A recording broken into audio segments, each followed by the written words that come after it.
Welcome to the screening of the documentary film, The Dialogue. My name is Kaori Uchisaka. I'm the director of the International Student Office. And I'm so pleased to introduce you to welcome our guest presenter today, the film director, Mr. Arndt Fechter. The purpose of this event is to create a platform to share and discuss the challenges and rewards of intercultural communication, particularly among the growing Chinese student populations with the U.S. domestic students here at SVA. The goal is to have an engaging and meaningful conversation today on campus that we, students, faculty, and staff members, can reflect upon later. According to a report that was released this week by the Institute of International Education and the Chronicle of Higher Education, China is the top feeder country of international students in the US, as you might know already. And currently, one of every 3 international students in the US is from China. More and more younger students from China at the undergraduate level, even high school level students, are now coming to the US to pursue their education. And this is compared to 10 years ago. At SVA, there are approximately 400 international students from China, and this is the second largest group after the South Korean students. Only 5 years ago, there was 20 students from China. So our campus is changing very fast. Regarding study abroad, only a tiny percentage of US students study abroad. That's about 1.5% of all college-level students. And most of those students are predominantly white students. So what does this all mean for all of us, other than simply counting the numbers of international students each year? How do we make the most of this phenomenon at SVA? And how can we ensure that all international students, not just Chinese students, and US domestic students are effectively forming meaningful relationships and connections with each other at SVA? As Arndt points out in his statement about this film that you're about to watch, the reality in the US college campuses looks very different, and it's often shaped by cross-cultural misunderstandings, deep cultural gaps, and the withdrawal of students into mono-ethnic groups. It appears that intercultural understanding does not happen by itself automatically, but it is the fruit of our conscious efforts. So with that, I'd just like you to briefly meet Arndt for a second before we start the film. And thank you so much again for being here. After the film, we'll have a brief, 1-hour discussion led by our student panelists. So without further ado, I'd like to call Arndt up to the podium, please. Yes, and I'm sitting you're right here. Okay. And I'm sitting here because the film you're going to see, it's called The Dialogue already. So it's designed in order to create intercultural conversation, intercultural dialogue with each other. And a dialogue is something very personal. So that's why I felt I want to sit closer to you, because afterwards we're going to have a conversation entering the topics of the film. They're very personal topics of the film. And also, a film itself is a medium that's very powerful, but it's also abused a lot. And very often it's used in a way that is not really helping understanding or is unlocking stereotypes, but it's sometimes focusing, or TV or film, focusing on the extremes, and by that the extreme shaping an image of an entire continent or an entire culture or an entire religion. And so that's why it's important to know a little bit about the personal background as well of the filmmaker, because then the intention will come through. So I'm going to say a few words about myself, and then we're going to watch the dialogue. And after the film, the idea is to be in dialogue with each other. So there will be 6 of you, 6 of your students who are going to be part of a panel, and we're going to enter a dialogue with each other. So my personal background, you hear funny accent, I'm East German. I grew up right next to the wall in Berlin. I was 19 when the wall came down, grew up in a communist education system, and when the wall came down, was very curious to travel. Lived in 6 countries for the last 18 years, live as a foreigner for the last 18 years in different countries. Right now I'm based in Scotland.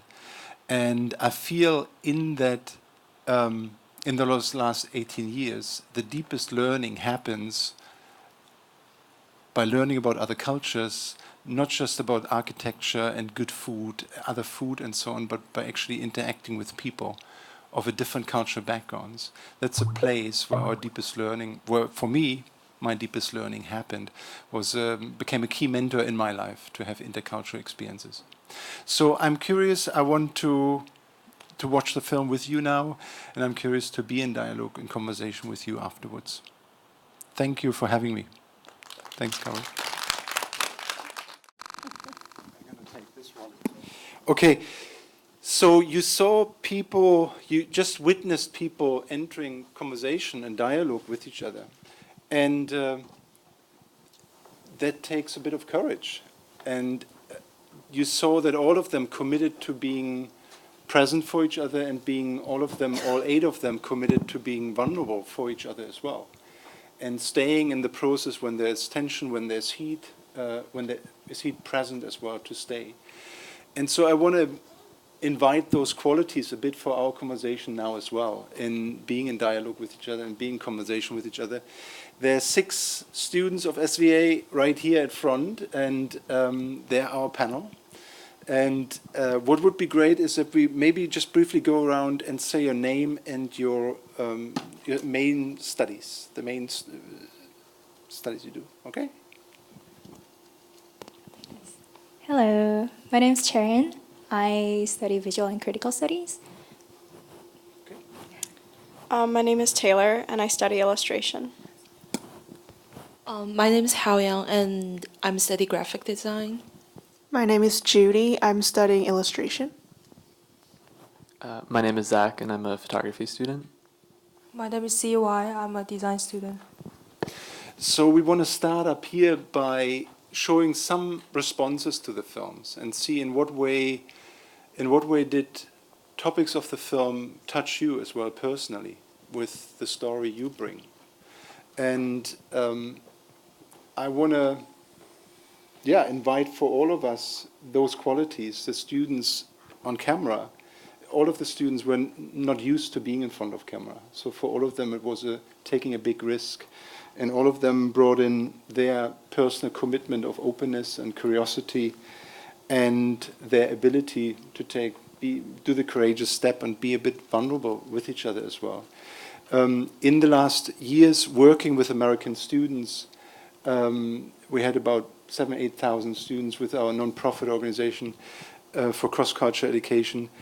As a foreigner coming to the United States, I always get so excited about the diversity that's present within the US, in institutions, in society. That's the exciting bit. As a foreigner, that's so exciting to witness. On the other side, as a foreigner, I get very frustrated about witnessing how little that diversity is often interacting and really exploring the wealth that is present.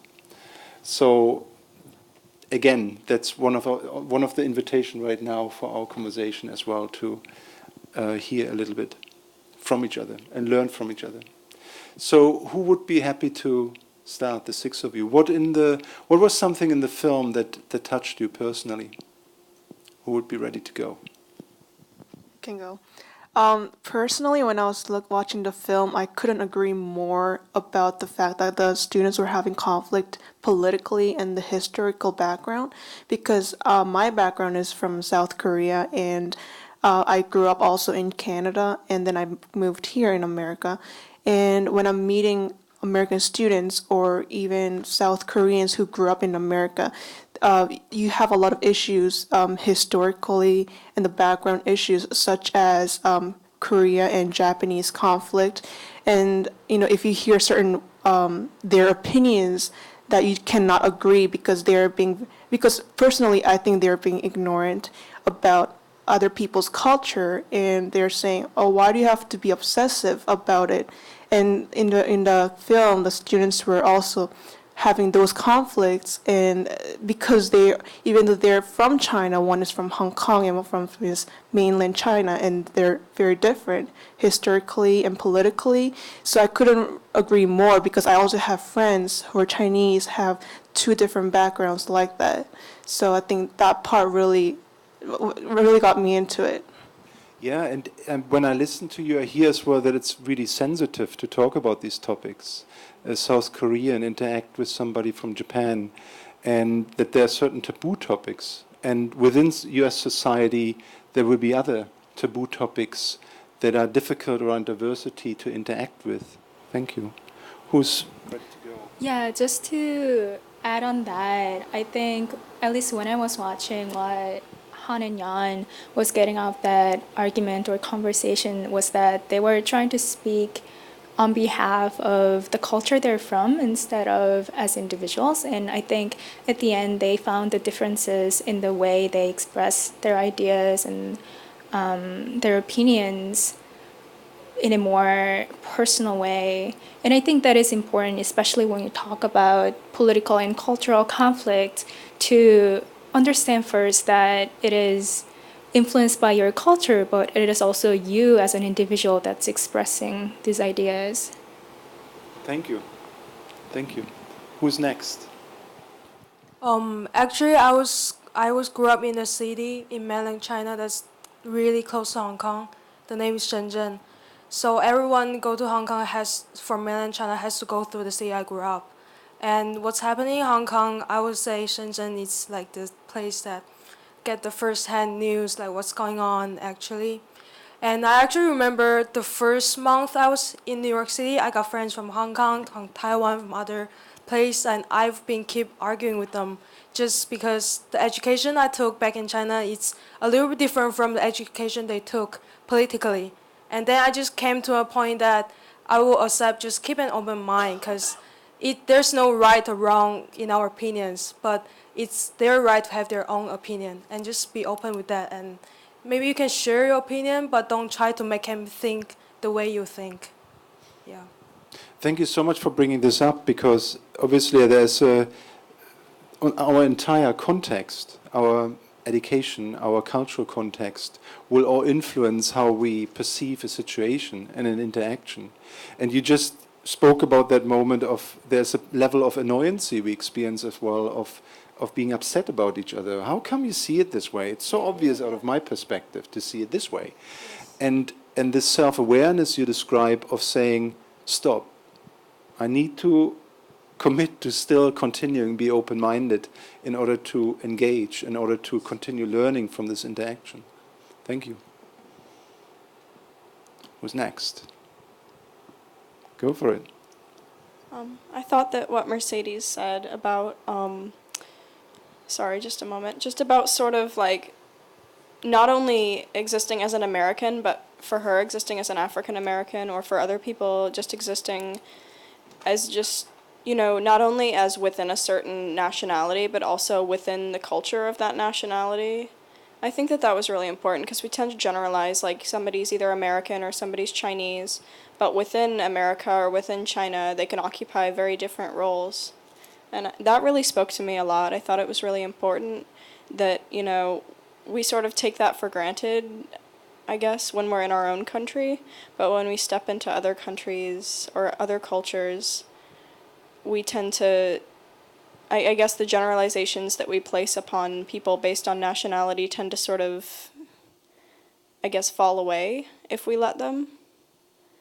And I just thought it was really important to see people from an individual perspective, where they exist within the culture that they're in, as opposed to just seeing them as that culture or our paradigm of that culture.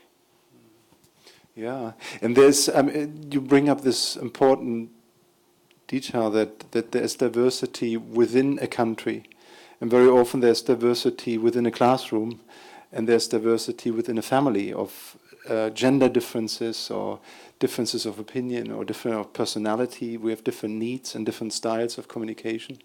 Thanks for bringing that up. And by the way, if there is something people at the front say, and you have internally a response to it, you want to say something, give me a sign, and there are 2 microphones around here. So we want to open this up in a moment as well, that you can come into this conversation and into the dialogue.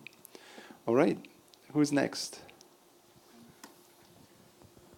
So I was very interested in the point that the language does matters, because I mean I'm speaking Chinese and my English is not that perfect. So every time when I talk about something with my American friend, they have like 50% to understand me because I'm not using the language very well.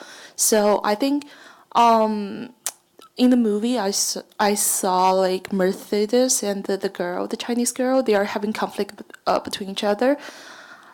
I think it's just it might not about the political points of view, but I think the main point made them to conflict with each other is the way of communication. You know, like because the American people are so straightforward. Yeah, they're like, I don't like you, or I like you, this is ugly, or you are beautiful. But we are not speaking in that style. We're just pretty mild. Like, oh, I do appreciate this. But, you know, sometimes you don't really understand, like, you don't really know what they're really thinking about. Maybe they're like, we're just not friends, so I tell you, like, oh, I appreciate this, you know? So, I think this just way of the difference between like different way of communication really does matter. Like, sometimes cost maybe huge misunderstandings between different cultures. So that's the most interesting points of view I got from the film. Yeah. Thank you. Thank you. Thank you for bringing it up, and that is an important awareness for this conversation now as well, that there's a privilege of language, that we are using English, and that sometimes I'm living 18 years abroad, living 18 years as a foreigner. For me, English became my first language now. Sometimes I need to think, how do I translate this into German, into my own language? So, and sometimes what happens for us is that privileges are often invisible to us when we have them, when we own them, or privilege of health, mental or physical health, as in that I can stand up and walk, or that I can see you. I might only recognize this if somebody who is blind or who is disabled in the room, that I own that privilege, or privilege of language. As in, we are very often, it takes somebody to help us to see. Actually, right now we are owning a privilege, and in listening and committing to listening, we're not just doing a favor, we are actually supporting ourselves to grow in our awareness and have an incredible opportunity to be with somebody who brings the life experience that they can function in a second language and that they can live abroad, and we can learn actually about another culture. Thank you. Yeah, so the English language thing was probably the easiest part for me to relate to in the film. The couple of times that I've traveled abroad, everyone who lives in that country has just been able to understand that I'm an American and I don't speak their language fluently or even remotely. So they're able to like adapt and like understand that I like can't necessarily understand what they're saying to me at first. So it is kind of disorienting when you do travel abroad and you can't speak their language, that you then realize that like it is very difficult maybe for them to communicate with you when you're home and everyone else is speaking English. Like if we all just started speaking Chinese in this discussion, I would not be able to understand what anyone is saying. And then also, I guess relating it to SVA, in some of my critique classes, I see it a lot in artwork that students bring in, because a lot of the times some students will bring in work that is very culturally important to them. And a lot of the metaphors or a lot of the backstories and sort of the narratives that are ingrained in it are very obvious to some students in the class, and then other students just have no idea how to read that artwork. So it's also interesting to think about how that carries over just into our school as well. Thank you. Yeah. Yeah, thank you. I want to open it up if there are some responses to what people said at the front already. To sit with a little bit with the topics of the film. And so just always, even if somebody is speaking, always give me a hand sign. And so that's the idea of now opening a conversation where we respond to each other a little bit. Go for it. Actually, I pretty agree that language is a very important part for communication, and Also, I found one thing interesting that in that film, that those Chinese students, when they're speaking in English, they cannot really have a kind of the face expression is always like a little bit smiling, because that's another language, so they cannot kind of have the same face expression as what they had when they're speaking Chinese, because kind of in different language, so you are thinking in different ways. So that's also kind of took me for a long time to have different face expression when speaking English when I was younger. So kind of I feel pretty much I can feel that's how hard they want to tell, but they can only tell by their verbal words, because they don't know if these words fits that face expression is correct or not. They're thinking too much. And another thing is I can tell that sorry, even they're speaking English, but they're kind of thinking in a Chinese way, kind of, because when we were learning English when we were younger, kind of we learn grammar, we learn vocabulary, kind of put everything in a system, but they don't know how to use that. So kind of if you try to put everything in system, and teacher were from China, they taught English class in Chinese, so kind of you have to translate from Chinese into English in your mind. Then you have to put those things out again. So that's kind of make them very hard to tell to people what they're thinking. And I feel that's very interesting. But another thing is kind of that's not only about language, but also about like they're kind of in the film. You can see that most Chinese students are a little bit shy, and they don't speak very straightforward. But their emotion is very hard to be defined by others, because they try not to hurt others. But because of language problems, sometimes they use some words that sound very emotional. So that's kind of, they don't want to hurt people, but sometimes that hurts a little bit. Yeah. Yeah. Thank you. Thank you so much. And I want to invite anybody who is a native English speaker as well to remember, it's now, when we speak about language, it's not just about some students or foreigners like me who come to the country and trying to catch up and get to the level you are at. But there's something profound that is happening when we use another language. Like sometimes we say within a family, right? We're speaking different languages. Or sometimes when we think of our deepest friendships or love relationships, sometimes it would be actually very useful to say, when you use that word, how do you mean it? So sometimes a language barrier can actually put us into a place where we are more vulnerable, and where we have to ask, what do you mean when you say this? In what context are you saying it? So there's a deep learning that happens with that, but at the same time, it's a huge challenge. Like you described, sometimes our body language is detached from the words we are saying because we are so focused on the words, and to make then our communication congruent is quite hard work. Or to write an academic essay is easier in a second language than getting a joke, because a joke is so contextual. And that means that in any social setting, we're going to feel more awkward and more, did I get this right? Or what's happening? People are laughing? Okay. There was somebody else. You wanted to come in. Yeah. Hello? Anybody, and just a second, and anybody who wants to come in as well, just give me a hand sign, okay? And also here, give me a sign when you want to come. Okay. Hi everybody, my name is Ziyu. I study film in SVA. I stay here for almost 4 years. This is my senior year. I grew up in Chengdu, and I went to Hong Kong for 3 months, and then I studied in New York for 4 years. So I have to say this documentary have all the impacts and aspects I can relate to. The one thing I want to point out is I find there's 2 points, the discussion points, which is the most critical points that all the international students that encounters now.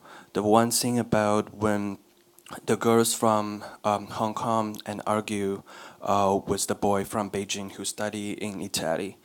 I think it's not because of the personality. It's not because the individuality makes that conversation so intense? I definitely because that's the political and historical reasons. Because I definitely agree with her ideas that because Hong Kong and Taiwan that has some idiosyncrasies beyond the citizenship. Sometimes, as the Chinese from mainland have some political different ideas about how the society should be run, how the government choices should be made. I think the better question for that discussion is definitely just keep open mind because there's majority people living in Hong Kong do have a stereotype ideas about mainland China. And the people who live in China mainland were receiving the informations from Hong Kong is definitely there's a huge a majority of the information is not friendly. It's not towards a better combination future between China and Hong Kong. So I think it's definitely understandable, and I definitely understand the girl from Hong Kong. She is the one who willing to help make connections between Hong Kong and China. But in that scales, as individuals, we can be friends. But when we talk about like a greater scale of nationality and government and political, we should keep an open mind and having more discussions towards a better solution. That's my understanding. Thank you so much for bringing it up.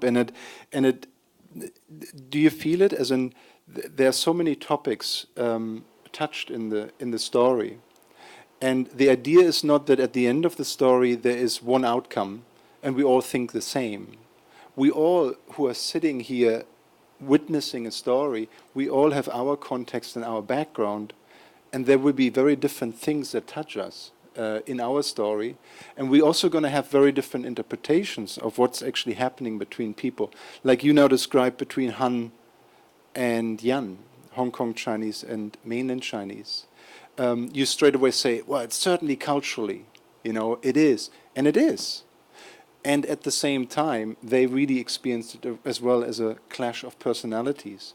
Now, so that's for me, as a filmmaker, really the vision as well, that there comes through diverse perspectives and also diverse interpretations. Because a film is an invitation where afterwards you feel, what about this? And how about this detail? And we need to talk more about that and that. So that's the whole idea. Then it was actually working, because the idea is to invite curiosity about each other, to be aware that US-China relations are so complex, we cannot explain US-China relations within one story, but we can create enough curiosity and emotional engagement with each other that we can sit down afterwards and say, South Korea, Japan, how do we apply this to other contexts, and learn those skills of being in dialogue with each other and learning more about each other's background. Anybody else who wanted to come in here or who wanted to respond here?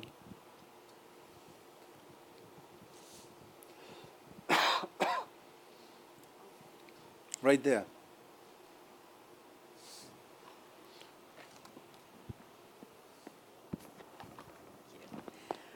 So this is a question for the panelists, both American students and international students. I'm curious if you have close friendships here at SVA with, if you're an international student, do you have close American friends? And if you're an international student, do you have an American friend you have a close relationship with? It's a personal question, but. Well, I do. I got a friend, she's from Long Island, and she has this Puerto Rican culture that I'm really curious about. She invited over to the island to some Puerto Rican festival, and I remember when the first time I had my very first empanada. It's really good. And she was trying to teach me salsa dancing, but I was so awkward with it. And it's just really, it's a really good thing to learn, to keep an open mind, learn other culture in a way that, like the frog style, the frog story. the frog lives in the bottom of the well, and it's thought that the sky is only that big, but actually the sky is way bigger. So if you accept the fact that the world is bigger than you thought, and you are willing to learn about it, it's amazing. It's a really good experience. Yeah. And her mom sometimes invite me over to the island, and she cooks a little bit Spanish food, and I would say it's better than Chinese food or not, but it's an experience. Yeah. So yeah. What about others? I was born and raised in South Korea, but I went to high school in the U.S., so I kind of count myself as kind of in between those cultures. I do have friends from the U.S. who have never left the country. Also, friends from other parts of the world, not only Korea, but also other countries. And I think coming back to the point Taylor mentioned earlier, it's a different kind of connections I am able to make when I meet people who are minorities in the US who come from a different country, different parts of the world, who often feel as though they're treated as other, not belonging to the country necessarily. And having that kind of understanding and connection is also very important in friendships to me. Thank you. Somebody else, how is it for you to make friends here at SVA? Or how is it for you to make friends with international students? What's your experience at SVA, the place of, there's a lot of diversity present. I learned from 78 countries, is that right? From 78 countries, 1,500 international students, part of student body. And at the same time also hearing that at times students are not interacting and are more staying in the comfort zone of not reaching out and not stepping out. And there's something very natural to that, why we do that. But what's your experience, what's your individual experience of that?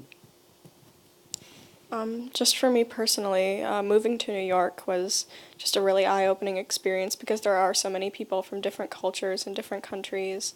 Where I was in Florida, it was just predominantly American.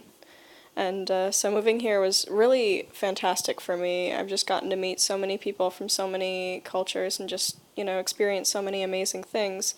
But I feel like I have to acknowledge my own privilege in that, like being an American, speaking English, and then just going into that, I feel like you sort of, and I think it was touched on in the documentary, you come into it with almost an upper hand. Like, no matter what, this is your culture. You can go back to wherever. You can go back to your comfort zone a lot easier than you can if you're here, like, from a different country. And so I think it's really important to recognize that, but to also, and I guess to just sort of recognize that, but also apply it to interactions with international students or interactions when you are abroad. And just sort of like acknowledge that you're coming from, your American perspective, but to expand on that perspective and allow other people the same right, not to expect them to know everything about American culture or to necessarily accept everything about American culture right away. And I think that SVA has been really instrumental for me in that, just to sort of, I guess, broaden my horizons to so many things that I hadn't even considered. Sorry, I didn't mean to put you on the spot. I wasn't sure if you were going around. Okay, so I do have some American friends as well as the friends who comes from the other countries. But I mean, most of the time I'm hanging out with them, and we are like doing homework together. We are going out together. But one thing I feel really sort of uncomfortable with is that, I mean, I was already a step out of my comfort zone, but sometimes I feel maybe they are not step out of their comfort zone.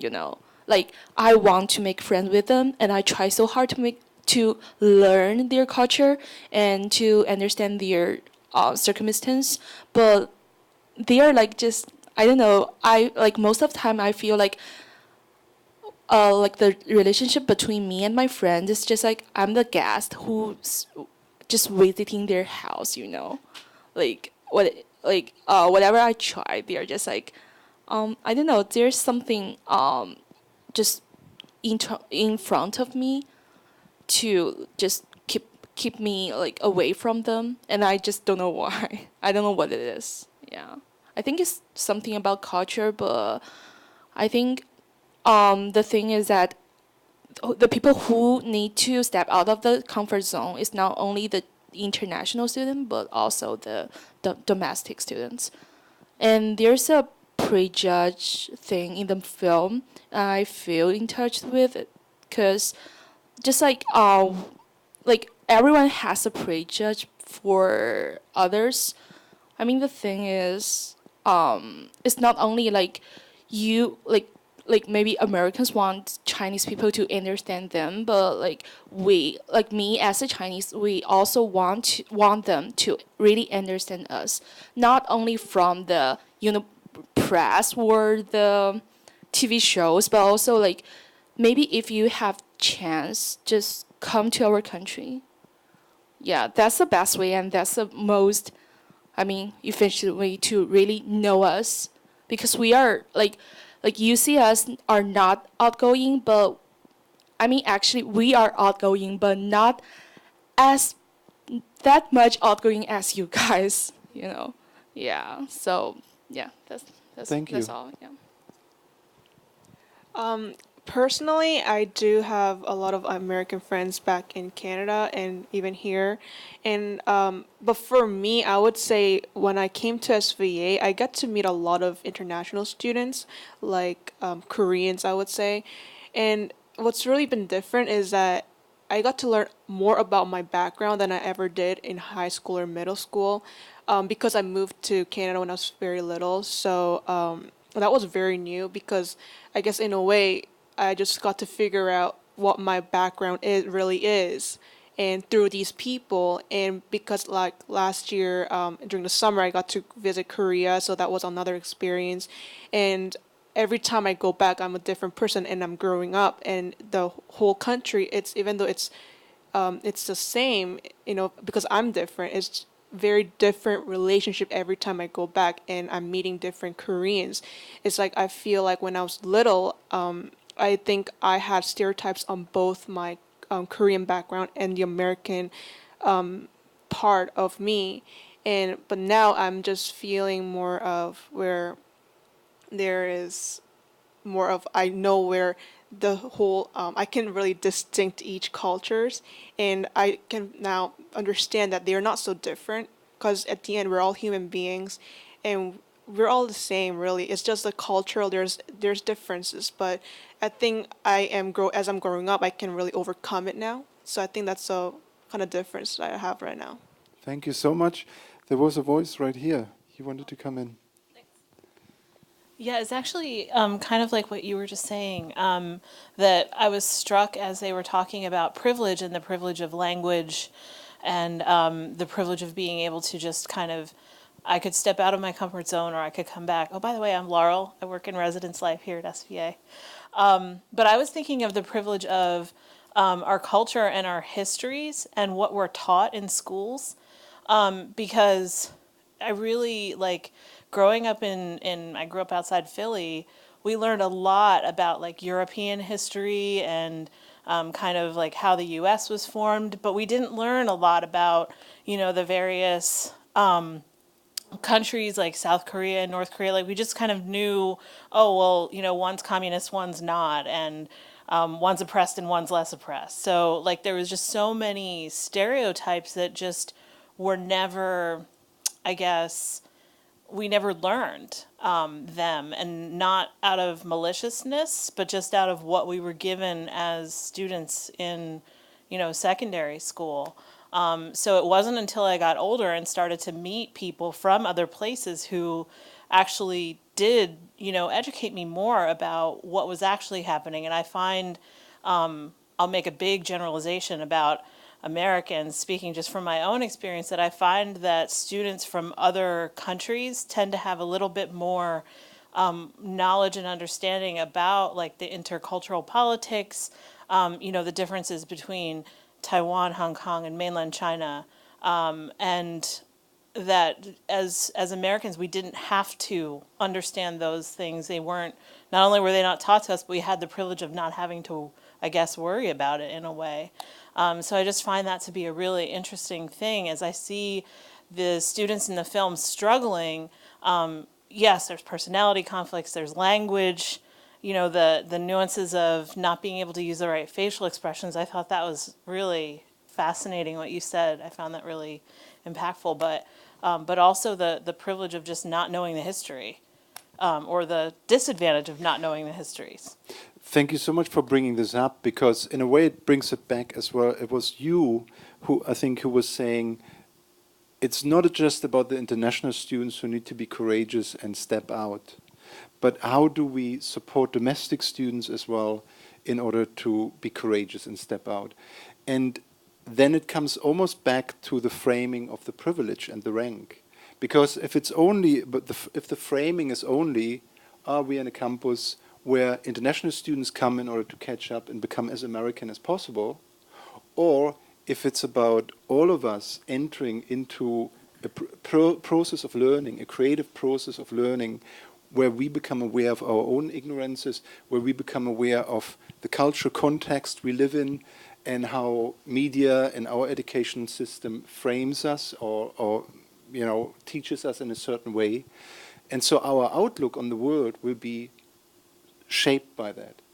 And so that is where I would really encourage you as well, and any international student, that you help domestic students to remember, there's a world out there, there's diversity, and there's an invitation to grow in our awareness about the world. Anybody else who wants to come in? Right behind there. And give me a sign already if somebody else would like to come in with the voice. Let me know. Hi, I'm Patty. I work here in career development at SVA, and I want to thank you for coming here to share this with us. I was very impressed with your film subjects, how open they were and how open to this experience they were, and obviously they trusted you a great deal, that you were able to elicit what you, this level of vulnerability. But what I want to say is one thing that I was reflecting on a lot in watching the film. It just made me so aware of what a bold and huge leap it is for students to come here and to give up everything that they are familiar with in their family, their friends, their culture, their country. And it is something that I think about sometimes in my daily life, but the film made me aware that I'll think about it much more in my interactions, because it really is a huge, huge thing. And it takes a lot of courage for these students, for you all to come here and do this. So thank you so much. That's what I'm left with. So thank you for that. And there I want to link it back to you being a college of teaching art. We had a really great conversation this morning in one of the classes, the ESL classes. If we are about doing art, it's not really about only doing something, right? But it's about developing that voice in us, finding our own voice, and finding a way of getting to know ourselves that much that we can be so good listeners to situations or to a topic or to an emotional experience that we can translate that into our form of expression, into our form of art. So if we want to do art, we need to find a way of developing our ability to be, and our ability to get to know ourselves, and our ability of self-awareness.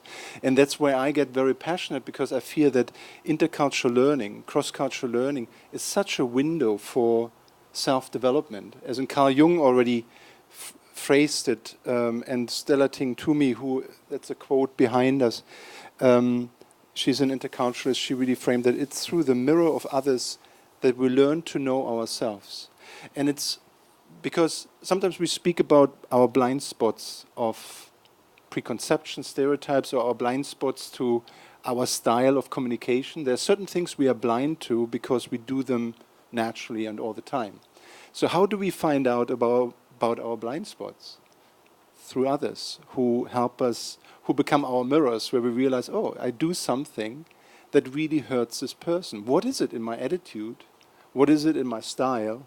What is it from my context that I'm doing that? So the other person, the other becomes a teacher. And it becomes a teacher not just by learning about their culture, but by learning about our own culture. In intercultural education, one sometimes asks, how does a fish detect and discover water? How do we discover our own culture, the context, the way of thinking, the way of feeling we grew up in? And so it's a very empowering process. It's a very painful process to go into another culture and really be isolated for some time. But it's a very empowering process because we really get to know ourselves, find our voice, and there we go and can express it into our art of living, and maybe in our form of finding our voice and expressing art as well. There was another voice right there, and you have a mic already. Yes. Hi, my name is Nava. I work as a therapist at Student Health and Counseling. When I was watching the movie, I was really, as was said here before, I was impressed by the group of students. And then when the panel came out, I was like, impressed by our students, you know. So I just want to say that too, that it's really wonderful to have this unique opportunity to see our students kind of look at the film and respond so thoughtfully and share from their experiences. So I want to thank you for your vulnerability and courage to sit up here, because I know that's not always easy to do in any language. And the people here in the audience that came today to share in this dialogue. I mean, it was profoundly moving for me, so I could spend hours talking about the things that I related to. I guess the one thing that right now comes up for me is that beauty in that moment where one of the students from China was talking to Mercedes and calling her out on her privilege. And the look on her face about being in that position of being called privileged, which is not her everyday experience back here, was just so moving and difficult, and really what that opened up, and how in different contexts you could have a whole new view of yourself, and really that could really end up being very empowering for someone. Even though it was painful to hear that she's privileged, but also like there's a part of me that, or superior, right? There's a part of me that is there too, and I'm not only one thing. And it seemed to me, just seeing the evolution of that for her and what that brought to her, to recognize that she also has some privilege, was actually something really important. And for the Chinese student to share more of the history. And I was really impressed how you really did not. When I started watching the movie, I was wondering, like, what will be overlooked? Will they talk about the race thing? Will they talk about, And I felt like as it went on, it was all there. And the bringing in the conflict resolution person and all those pieces. I mean, I'm committed here at SVA. I would like us to have more dialogue. I've ran some support groups for international students. We're having an event on Thursday. I'm plugging it right now. What time? I'm going to plug it. It's on Thursday. It's at 2:00. It's a Thanksgiving celebration, which the purpose of it is to bring international students and domestic students together. And the focus is gratitude. And so the international students could learn more about what are some of the traditions that go on here, but for the domestic students to also open up and have more context in a less academic setting to their peers. And this is the third year we're doing it. And there's lots of food, and it's a lot of fun. And it's going to be at the Student Center. And I'll be there with other staff. So I just feel like the more events that we could have, and the more people could attend these events, that's sometimes the frustration that, as people in Vassar, as people here that I know are student leaders, we create opportunities for connection And sometimes it's just hard to get there. And how can we all as a community make that happen? And I know I'm preaching to the choir because people are here, and but how could we expand, right? So we could encounter the richness of each other and create more personal dialogues. So thank you so much. And I want to respond directly to it because because there are so many educators present, staff present, right here from the SVA. I'm just a guest, so what do I know about SVA? But here, what I discovered this day of interacting with people, my impression right now is that the 6 of you are actually almost the inspiring symbol of what we can grow, in what forms we can grow, the moment we really open up and interact. As in, you are very powerful in your voices, in bringing present. This is how I opened up, this is where I was challenged, and this is how I grew. What I witness as well is that the 6 of you are probably not representing every SVA student, but that there are many students who are struggling with that. Many international students who are struggling with stepping out of their bubble and comfort zone and stepping into engagement. And many domestic students who struggle with even recognizing their own privilege, but also even recognizing the incredible potential of learning that is right next to them, or surrounding them. So that is my invitation right here. How can on campus, through SVA, through incredible people who have grown, through incredible student leaders, through educators, could create more a momentum to communicate to leadership? We need more kind of events, dialogues, which is part of curricula, which is part of the learning of finding our voice, the learning finding our creative expression. So that is my invitation, and I'm already in conversation with a few of you around that, and there may be just a few words. This is a second film of a trilogy of feature films. We partner with National Geographic Education and have a website on National Geographic Education with 9 activities, with film clips that creates 20 to 30-minute activities for the classroom. And we are right now with several universities and are also here in conversation in order to bring intercultural learning into the curricula and make it part of as an inspiration of how do I find my voice, how do I reach out to people who are different, how do all of these topics we talked about. So I would love to continue being in this conversation and then have you see if some of you want to be allies in that process of supporting SVA, of bringing that more in. Okay, I'm aware we are out of time, so I want to close with a thought and with a quote. There is,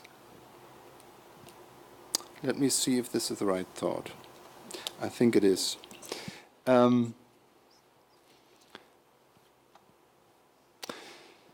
Right now, there are almost 300,000 Chinese students on US campuses, meaning, and most of them are single children, as in coming from families of single children.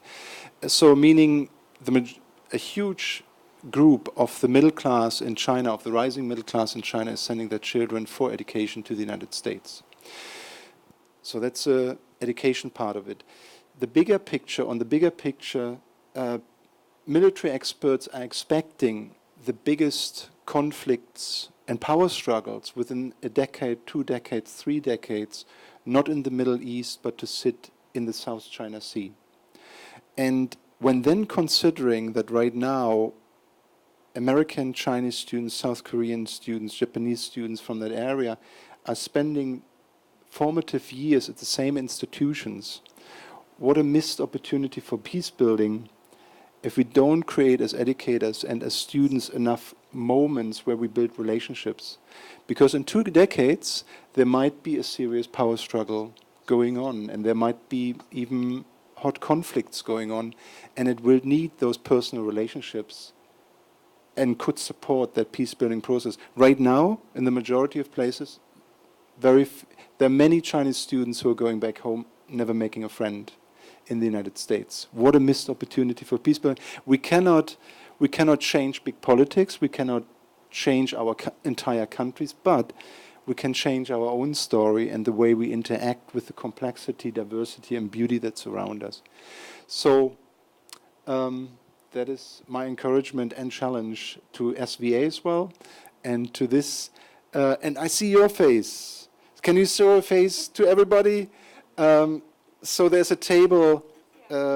Melinda, was it Melinda? Melinda has a table out there. Do you want to say something about the table? Sure. Go for it. I administer the semester abroad program here at SVA. I have both the exchange program as well as our semester in Rome, and I thought it would be nice to have a presence here today in addition to seeing this wonderful film. So there's information in the lobby about that, and I'd be happy to speak to anyone or give my card. Thank you. All right. So much for that.